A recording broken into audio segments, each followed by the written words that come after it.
Hello, this is Lema from LK TOEFL. In today's video, we are not going to talk about any section from the TOEFL, but we are going to talk about something that we all must have in order to just pass the TOEFL. And this must-have skill is the note-taking skill. This is a very important skill in order to pass the listening section, the speaking section, and the writing section. Many students and many people ask me like, why do we have to take notes? Like, they are not convinced actually that they have to do this. The reasons why you should take notes are that when you take notes, you are going to stay fully concentrated with what you are listening to, so you don't drift away with your thoughts and ideas away from the TOEFL or from the listening section or the speaking or whatever so. And also, when you take notes, you will be able to memorize what you have heard, because actually you have to memorize what you have heard in order actually to answer the questions in the listening section or to summarize what you have heard in the speaking section or in the writing section. So, those are the main two reasons why you should take notes. And also, we have another big question. Like, some people only take notes for the listening section. But the question is it only important for the listening section? No. It is important for the listening section, the speaking section, and the writing section. It is important to take notes in all those three sections. We reached our third question, how we are going to take notes. So, the characteristics of your notes should be that they should be organized. You should not take too many notes. You should use symbols. You should use abbreviations. And also, your notes should be divided into main ideas and details. We will talk about each characteristic in a more explicit way. So, what do I mean by saying organized?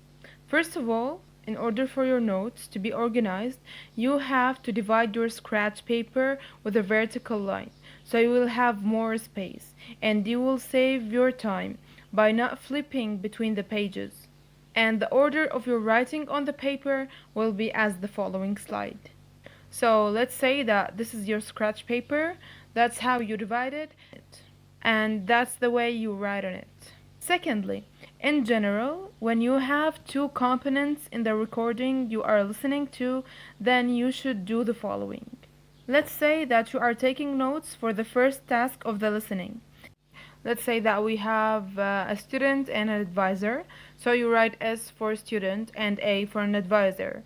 You circle the letter S and the letter A, so you know that those are your main components. Beneath each letter, you are going to write the details for each of them. So, beneath the S, you just write what the student is saying, and beneath the A, you write what the advisor is saying. But what if we are listening to an academic lecture and the professor illustrates two features of something? Then your notes will be as the following. You write feature 1 or F1 and you circle this one, and you write F2 and you circle this one. You write the details of the feature 1 beneath F1 and the details of the feature 2 beneath F2. And we can measure everything to those two examples. So if anything has more than one feature or more than one person or more than one thing, then your notes will take the previously mentioned structure. What if we have something that, talking about the cause and the effect between two things? We try to show this in our notes. So we may write them in the following way. Because when they mention something like this, they will probably ask you about it.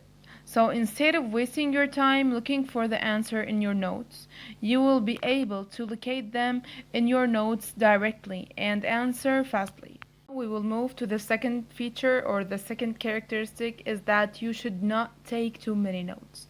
Why you should not take too many notes? Some people think like when they take a lot of notes, then they will just know everything and they will answer everything in a correct way and so on. Taking too many notes, it will be harmful for you. You will get lost between your notes and you may not find the answer at all. So be moderate, not too many and not too few. Is using symbols and abbreviations. And the question, our usual question, is that why we should use them? The reason is to minimize our writing time, so we stay focused as much as we can with the lecture or the conversation we are listening to. Because no matter how much you try, you will lose part of your concentration while you are writing on the paper. So, if you have a long word, we try to abbreviate it. For example, if we have the word hypnotize, we can only write hypno. And on the same hand, also our spelling does not have to be correct. Sometimes we write the whole word, but our spelling does not have to be correct. You can write it in a way that you can understand that it means this word. For example, if we have the word museum, we can write it this way. I know it's not correct, but I can know that it means a museum without spending that much time thinking about its spelling. What about symbols? Symbols, they could be so useful and they could save you a lot of time. For example, if someone is just saying in the conversation or in the lecture that something is increasing or something, just inclining, we can, instead of just writing inclining or increasing and so on, we can just draw an arrow pointing upward, okay? What if someone is just saying is something is positive? We can just, put a plus. What if something is negative? We can just put a minus. What if something is in declining, sorry? Okay, we can just, write an arrow pointing downwards. Actually, you can just come up with your own abbreviations, your own symbols, and so on. Be as creative as possible. Our last but not least feature or characteristic is that you should differentiate between main ideas and details. You can do this by circling or underlining the main ideas and then writing the details for each main idea beneath it without using any underlining or framing in the details section.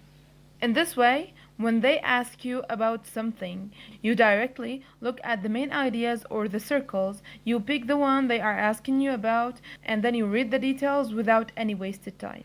And now, it's the end of our video. Those are the main characteristics of the note-taking skill that you should have and you should actually master in order to get a high score in the TOEFL. For further information on note-taking or any other section in the TOEFL, you can contact me using the info provided in the description box below. See you in my next video. Bye.